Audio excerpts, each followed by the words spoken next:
नमस्कार, मेरे चैनल में आप सभी का स्वागत है।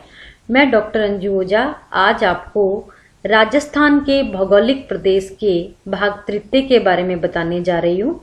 इसके पूर्व के वीडियो में हमने इसके भाग प्रथम और भाग द्वितीय के बारे में अध्ययन किया था, जिसमें हमने मरुस्थलीय प्रदेश और बांगड़ प्रदेश के बारे में अध्ययन किया था। आज हम यहाँ अध्ययन करने जा रहे हैं अरावली प्रदेश के बारे में। तो अरावली प्रदेश का अक्षांशीय विस्तार 23 डिग्री 20 मिनट से 28 डिग्री 20 मिनट उत्तर तथा देशांतरीय विस्तार 72 डिग्री 10 मिनट से 77 डिग्री पूर्व तक है। तो ये अरावली का जो है अक्षांशीय व देशांतरीय विस्तार यहाँ पर बताया गया है। इसका क्षेत्रफल 92,771 वर्ग किलोमीटर तथा जनसंख्या 281.70 लाख है, जो कि 2011 की जनसंख्या है। यानी 2011 के अनुसार यहाँ की जो जनसंख्या है वो 281.70 लाख है और जो क्षेत्रफल है वो 92,771 वर्ग किलोमीटर है। इसके अंतर्गत मुख्यतया अलवर, जयपुर, दौसा, अजमेर, भीलवाड़ा, राजसमंद, उदयपुर, चित्तौड़गढ़, डूंगरपुर, बांसवाड़ा, सिरोही जिला तथा झुंझुनू की खेतड़ी तहसील तथा सीकर जिले की नीमका थाना, श्री माधोपुर व दांता रामगढ़ तहसीलें सम्मिलित है। तो ये अरावली प्रदेश का विस्तार बताया गया है कि इसका विस्तार जो है वो किन किन जिलों में तथा उन जिलों की किन किन तहसीलों तक इसका विस्तार है। अब हम यहाँ बात कर रहे हैं अरावली प्रदेश के भौतिक भूदृश्य के बारे में। जैसा कि हम जानते हैं कि अरावली पर्वतीय क्षेत्र दक्षिणी प्रायद्वीप के आर्कियन युग के निर्मित चट्टानी प्रदेश का एक भाग है। तो ये एक पथरीला भूभाग है, या ऐसे कह सकते हैं ये पहाड़ी प्रदेश है एक प्रकार का। आर्कियन युग के तलछट के ऊपर उठने के फलस्वरूप अरावली की पर्वतमालाओं का निर्माण हुआ है। तो पर्वत निर्माण के सिद्धांत में हमने पढ़ा है कि किस तरह से अरावली का निर्माण हुआ है। तो जो आर्कियन युग के तलछट थे उनके ऊपर उठने के कारण ही अरावली पर्वतमालाओं का निर्माण हुआ है। अरावली श्रेणियां इस प्रदेश की प्रमुख स्थलाकृतियां हैं। तो अरावली प्रदेश की बात करेंगे तो यहाँ की जो प्रमुख स्थलाकृतियां हैं वो अरावली श्रेणियां हैं। ये समग्र प्रदेश के आर पार दक्षिण पश्चिम से उत्तर पूर्व को फैली हुई रहती हैं। संपूर्ण अरावली क्रम उन दो पंखों की तरह दिखलाई पड़ता है जिनकी हैंडलें आपस में बांध दी गई हो, और अजमेर बंधन स्थल का कार्य करता है। तो ये जो संपूर्ण अरावली क्रम है वो इस तरह से दिखाई देता है कि जो पंख की आकृति होती है वो उसकी हैंडल यदि आपस में बांध दी जाए तो इस तरह की आकृति दिखाई देती है, और वो जो बंधन स्थल का कार्य है वो अजमेर कर रहा है। तो ये बहुत बार कंपटीशन एग्जाम में पूछा गया है कि बंधन स्थल का जो कार्य है वो कौन सा जिला करता है। तो अजमेर यहाँ पर बंधन स्थल का कार्य करता है। अब हम यहाँ के धरातल के बारे में बात करें तो अरावली श्रेणी और पहाड़ी प्रदेश की चौड़ाई जो है सर्वत्र एक सी नहीं है। यानी सभी जगह जो इसकी चौड़ाई है वो एक समान नहीं है, कहीं चौड़ाई अधिक है और कहीं चौड़ाई कम पाई जाती है। यह श्रेणी एक निरंतर श्रेणी न होकर के बीच बीच में टूटी हुई है। तो चौड़ाई में तो विभिन्नता पाई जाती है, उसके अलावा यह जो श्रेणी होती है वो लगातार नहीं होकर के बीच बीच में इसमें गैप्स पाए जाते हैं, या बीच बीच में ये टूटी हुई है। इस प्रदेश के उत्तरी पूर्वी भाग में पहाड़ियां चपटी तथा दो पहाड़ियों के बीच में उपजाऊ घाटियां मिलती हैं। मध्य के क्षेत्र बालू पहाड़ियां निचले गर्तों तथा अंतर्वर्ती जल प्रवाह से परिपूर्ण है। मेरवाड़ा पहाड़ियां 600 से 800 मीटर ऊंची है, जबकि मेवाड़ पहाड़ियों की जो ऊंचाई है वो 1225 मीटर है। इस क्षेत्र में प्रदेश की सबसे ऊंची चोटी गुरु शिखर, जिसकी ऊंचाई है 1727 मीटर स्थित है। तो बहुत से कंपटीशन एग्जाम में गुरु शिखर के बारे में पूछा गया है कि इस क्षेत्र की जो सबसे ऊंची चोटी है वो कौन सी है तथा उसकी हाइट जो है वो कितनी है। यह प्रदेश अरब सागर और बंगाल की खाड़ी प्रवाह क्रम के बीच जल विभाजक का भी कार्य करता है। तो ये भी कंपटीशन एग्जाम में पूछा गया है कि अरब सागर और बंगाल की खाड़ी प्रवाह के क्रम के बीच में जल विभाजक का कार्य किसके द्वारा किया जाता है।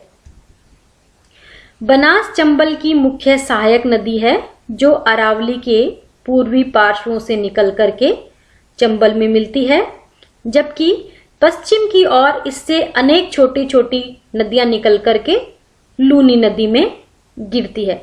तो बनास यहाँ की चंबल की जो मुख्य सहायक नदी है वो अरावली के पूर्वी भाग से पूर्वी पार्श्व से निकलकर चंबल में मिल जाती है, और यदि पश्चिमी भाग की बात करें तो वहां से छोटी छोटी नदियां निकल करके लूनी नदी में गिर जाती है। इनमें साबरमती, सुकरी, जवाई, जोजरी, बांडी मुख्य हैं, और ये नदियां प्राय गर्मी के दिनों में सूख जाती हैं। तो जितनी भी नदियां हैं वो यहाँ पर गर्मी के टाइम में जो हैं वो सूख जाती हैं। यदि हम अरावली प्रदेश की जलवायु के बारे में बात करें तो इस प्रदेश के पूर्व में आर्द्र जलवायु क्षेत्र और पश्चिम में शुष्क जलवायु क्षेत्र के बीच में ये स्थित होने के कारण ये एक संक्रमणक क्षेत्र है। यानी क्या होता है, इसके पश्चिम में वर्षा कम होती है और पूर्व में वर्षा अधिक होती है। तो ये बीच में एक ट्रांजिशनल जोन का काम करता है। आबू पर्वत पर ग्रीष्म ऋतु के दिनों में सुहावनी ठंडक पड़ती है, जबकि शीत ऋतु में मौसम काफी ठंडा रहता है। तो यदि हम आबू पर्वत की बात करें तो ग्रीष्म ऋतु में वहां पर जो है हल्की ठंडक पड़ती है, और शीत ऋतु में वहां का जो टेम्परेचर है वो माइनस में भी चला जाता है। यहाँ की सापेक्षिक आर्द्रता ग्रीष्म ऋतु में 28% से 30% तक रहती है। इस प्रदेश में वर्षा की मात्रा उत्तर पूर्व से दक्षिण पश्चिम में बढ़ती जाती है, और प्रदेश के उत्तरी और मध्य क्षेत्रों में वर्षा की मात्रा 40 सेंटीमीटर से 80 सेंटीमीटर के बीच तथा दक्षिणी भागों में माउंट आबू पर 150 सेंटीमीटर या इससे भी अधिक रिकॉर्ड की जाती है। तो यहाँ हम यदि वर्षा की बात करें तो इस क्षेत्र में अधिकांश क्षेत्र में 40 से 80 सेंटीमीटर के बीच बरसात होती है, लेकिन यदि माउंट आबू की बात की जाए तो माउंट आबू में 150 सेंटीमीटर तक वर्षा रिकॉर्ड की गई है। यदि हम इस क्षेत्र की वनस्पति की बात करें तो वर्षा यहाँ पर ठीक मात्रा में हो रही है। तो इस प्रदेश में मिश्रित पर्णपाती और उपोष्ण सदाबहार से लेकर के बिखरी हुई वनस्पतियां पाई जाती है। यानी कहीं मिश्रित पर्णपाती पाई जाती है और कहीं उपोष्ण सदाबहार वनस्पतियां पाई जाती है। सामान्य रूप से मिलने वाले वृक्ष हैं धोकड़ा, बरगद, गूलर, आम, जामुन, बबूल व खैर हैं जो सामान्य रूप से यहाँ पर पाए जाते हैं।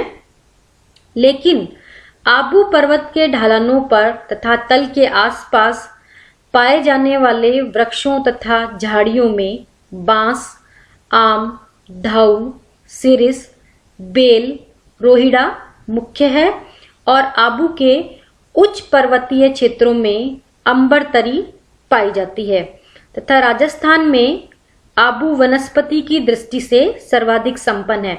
उसका कारण है कि यहाँ जो वर्षा हो रही है वो लगभग 150 सेंटीमीटर के आसपास हो रही है, जिस कारण यहाँ पर जो आबू पर्वत है वो वनस्पति की दृष्टि से संपन्न पाया जाता है, या ऐसा कह सकते हैं कि वहाँ उपोष्ण सदाबहार प्रकार की वनस्पति पाई जाती है। अब हम यहाँ देख रहे हैं अरावली प्रदेश के आर्थिक प्रतिरूप के बारे में, जिसमें हम बात करेंगे भूमि उपयोग। इस प्रदेश में अधिकांश भूमि पहाड़ी व चट्टानी, वर्षा की मात्रा कम तथा सिंचाई के साधनों के विकसित होने के कारण केवल 44% भूमि में ही कृषि होती है। तो यहाँ जो है केवल 44% भूमि में ही कृषि होने का कारण क्या है कि अधिकांश भूमि जो है वो चट्टानी और पहाड़ी है और वर्षा की मात्रा भी उसके कंपैरिजन में कम है। और यहाँ जो है जो भूमि है पहाड़ी और चट्टानी होने के कारण क्या है कि सिंचाई के साधनों का भी विकास जो हुआ है वो कम हुआ है। 3.7% क्षेत्र वनाच्छादित है तथा 20% कृषि के अयोग्य है। अब हम यहाँ की मिट्टी के बारे में बात करें तो इस प्रदेश में कई प्रकार की मिट्टियां मिलती हैं। भूरी रेतीली कछारी मिट्टी, यह इस प्रदेश के अलवर जिले में मिलती है। दूसरी प्रकार की है कछारी मिट्टी, यह जयपुर और मालपुरा में मिलती है। तीसरी प्रकार की मिट्टी है लाल पीली मिट्टी, यह अजमेर, पश्चिमी भीलवाड़ा, पश्चिमी उदयपुर तथा सिरोही में मिलती है। चौथी प्रकार की मिट्टी है लाल लोमी मिट्टी, यह डूंगरपुर, उदयपुर के मध्य एवं दक्षिणी भाग में मिलती है। और पांचवी प्रकार की मिट्टी है मिश्रित लाल काली मिट्टी, जो कि भीलवाड़ा व उदयपुर के पूर्वी भागों में एवं चित्तौड़गढ़, डूंगरपुर व बांसवाड़ा आदि जिलों में मिलती है। अब हम यहाँ की खनिज संपदा के बारे में यदि बात करें तो राजस्थान के खनिज उत्पादन का लगभग 3/4 से अधिक भाग इस प्रदेश में ही पाया जाता है। तो ऐसे कह सकते हैं कि अरावली प्रदेश जो है खनिज संपदा की दृष्टि से संपन्न क्षेत्र माना जा सकता है। इसमें लौह अयस्क, सीसा जस्ता, बेरिलियम, तांबा, अब्रक, एस्बेस्टोस, पन्ना, मैग्नीज, बेराइट्स व संगमरमर आदि खनिज मुख्य रूप से पाए जाते हैं। इस प्रकार से जो अरावली क्षेत्र है वो खनिजों की दृष्टि से संपन्न प्रदेश माना जाता है। अब हम अरावली प्रदेश के सांस्कृतिक भूदृश्य के बारे में यदि बात करें तो हम सबसे पहले यहाँ की जनसंख्या के बारे में बात करेंगे।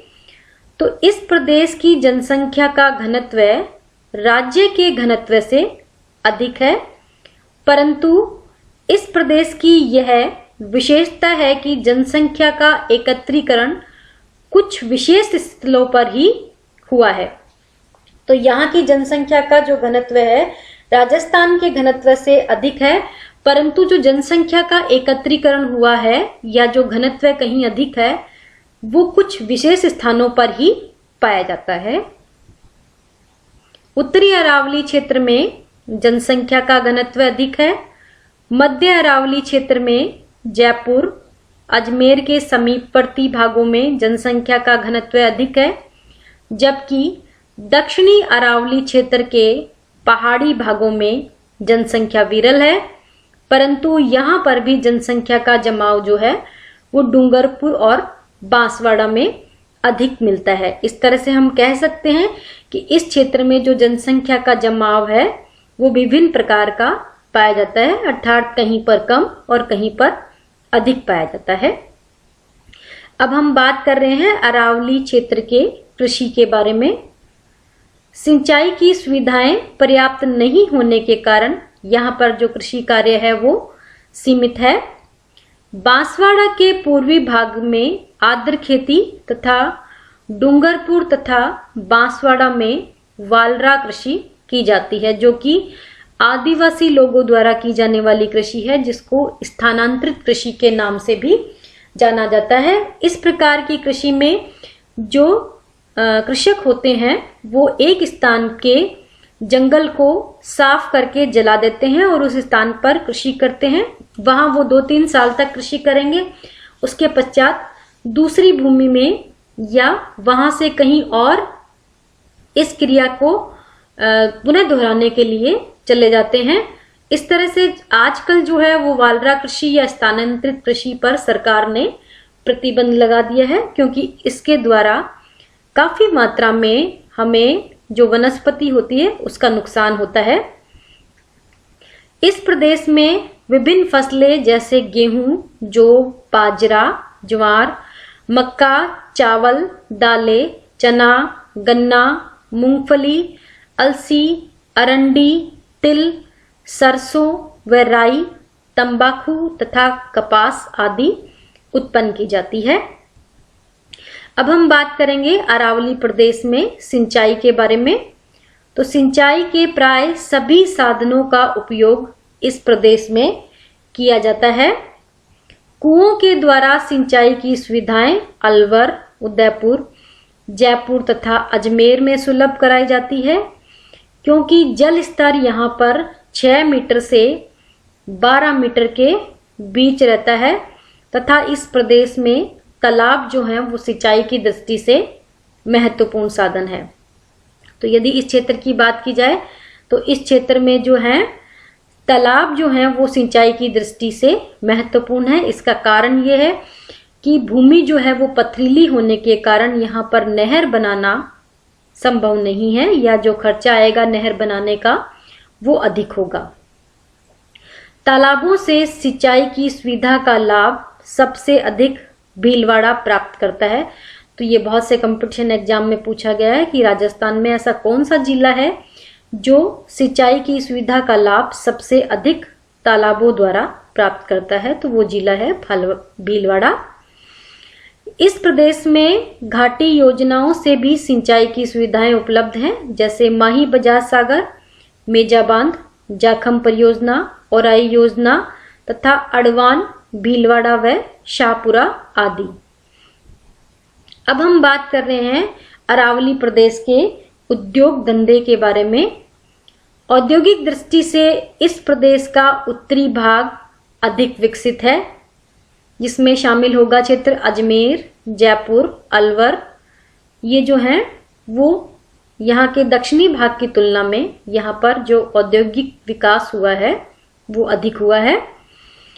इस समय प्रदेश के प्रधान उद्योग धंधे कृषि, खनिजों, वनों तथा पशुओं पर आधारित है और वितरण के आधार पर कम से कम 5 क्षेत्रों में औद्योगिक क्रियाओं का केंद्रीयकरण दृष्टिगत होता है, जिसमें नंबर 1 है अलवर क्षेत्र, नंबर 2 है खेतड़ी जयपुर क्षेत्र, नंबर 3 है मकराना अजमेर ब्यावर क्षेत्र, नंबर 4 है भीलवाड़ा चित्तौड़गढ़ क्षेत्र और नंबर 5 है उदयपुर क्षेत्र। तो ये इस तरह से जो 5 क्षेत्र हैं यहाँ पर औद्योगिक क्रियाओं का केंद्रीयकरण जो हुआ है वो अधिक दिखलाई पड़ता है। अब हम बात कर रहे हैं अरावली प्रदेश के परिवहन साधनों के बारे में। तो इस प्रदेश में रेल मार्ग की लंबाई 1050 किलोमीटर तथा सड़क मार्गों की लंबाई 40,396 किलोमीटर है और इस प्रदेश के जयपुर, उदयपुर तथा अलवर को वायु मार्ग की सुविधा भी उपलब्ध है। तो यहाँ पर यदि जयपुर, उदयपुर और अलवर की बात की जाए तो यहाँ वायु मार्ग की सुविधा भी उपलब्ध है। राष्ट्रीय राजमार्ग नंबर 8 सामान एवं यात्री परिवहन की दृष्टि से सबसे अधिक महत्वपूर्ण है और अन्य राजमार्गों व पक्की सड़कों में आगरा, जयपुर, बीकानेर नंबर 11, अजमेर कोटा, अजमेर भीलवाड़ा, भीलवाड़ा चित्तौड़गढ़, उदयपुर चित्तौड़गढ़ विशेष महत्व के हैं और दिल्ली अहमदाबाद रेल मार्ग भी सबसे अधिक महत्वपूर्ण है। इसके अलावा अजमेर खंडवा दूसरा महत्वपूर्ण रेल मार्ग है। इस प्रदेश में इतनी सुविधाएं उपलब्ध होने पर भी परिवहन साधनों की कमी है, जिसकी ओर विशेष ध्यान दिया जाना चाहिए। तो ये क्षेत्र हालांकि परिवहन की दृष्टि से संपन्न माना जाता है, फिर भी यहाँ जो डिमांड होती है उसके अकॉर्डिंग परिवहन के साधनों की कमी है, जिस पर विशेष ध्यान दिया जाए तो इस क्षेत्र का विकास अधिक हो सकता है। अरावली प्रदेश को पुनः 3 उप प्रदेशों में विभाजित किया जा सकता है, जिसमें नंबर 1 है उत्तरी अरावली प्रदेश, नंबर 2 मध्य अरावली क्षेत्र और नंबर 3 है दक्षिणी अरावली क्षेत्र। इस तरह से अरावली प्रदेश को 3 भागों में विभाजित किया जा सकता है। अब हम बात कर रहे हैं उत्तरी अरावली क्षेत्र। इसको पुनः 2 लघु विभागों में बांटा जा सकता है, जो नंबर 1 है सांबर बेसिन और नंबर 2 है अलवर पहाड़ियां। इसी तरह से जो मध्य अरावली क्षेत्र है इसको भी पुनः 2 लघु विभागों में बांटा जा सकता है। नंबर 1 है मेरवाड़ पहाड़िया और नंबर 2 है मालपुरा उच्च भूमि क्षेत्र। इसी तरह से दक्षिणी अरावली क्षेत्र को 4 लघु भागों में बांटा जा सकता है, जिसमें नंबर 1 है आबूखंड, नंबर 2 है मेवाड़ पहाड़ियां, नंबर 3 है मध्य माही बेसिन और नंबर 4 है बनास बेसिन। इसी के साथ ये विषय यहीं पर समाप्त होता है। और यहाँ पर यदि आप राजस्थान का भूगोल से संबंधित किसी भी टॉपिक का विस्तृत अध्ययन करना चाहें तो ये बुक रेफरेंस दिया गया है। अंत में आप सभी का धन्यवाद। मेरे चैनल को लाइक एवं सब्सक्राइब करना ना भूलें और भौगोलिक प्रदेश से संबंधित 4 वीडियो बनाए जाएंगे, तो इस पूरे टॉपिक को समझने के लिए, विस्तृत रूप से समझने के लिए आप इसके 4 वीडियो का अध्ययन अवश्य करें। अंत में पुनः आप सभी का एक बार धन्यवाद।